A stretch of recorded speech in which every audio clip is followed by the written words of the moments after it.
மெக்ஜாம் புயலில் இறந்த மகனின் செல்போனை தாய் பறிகொடுத்த நிலையில் தொலைந்து போன செல்போனை மீட்டு தந்து அந்த தாயை நெகிழ்ச்சியடைய வைத்துள்ளனர் காவல்துறையினர்.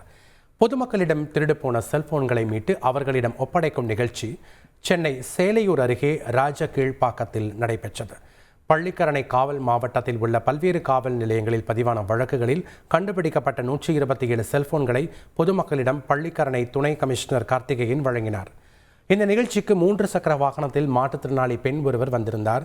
அவர் பறிகொடுத்த செல்போனை ஒப்படைத்த போது அந்த பெண் கண்ணீர் மல்க நன்றி தெரிவித்தார்.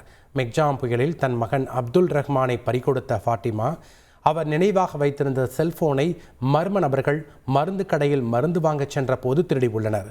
மிகுந்த மனவேதனைக்கு ஆளான ஃபாத்திமா இது தொடர்பாக பெரும்பாக்கம் காவல் நிலையத்தில் புகார் அளித்த நிலையில் தற்போது அந்த செல்போன் திருடர்களிடம் இருந்து பத்திரமாக மீட்கப்பட்டு மீண்டும் அவரிடம் ஒப்படைக்கப்பட்டது. துணை கமிஷனர் கார்த்திகேயனிடம் சல்யூட் அடித்து அனைவருக்கும் கண்ணீர் மல்க நன்றி தெரிவித்தார் ஃபாத்திமா. இந்த சம்பவம் அனைவருக்கும் நெகிழ்ச்சியை ஏற்படுத்தியது. சார் ஆனா யூஸ் பண்றதுக்கு என் பையன் இல்லாம தான் போயிட்டான். அவனுக்கு போன் தான் இது.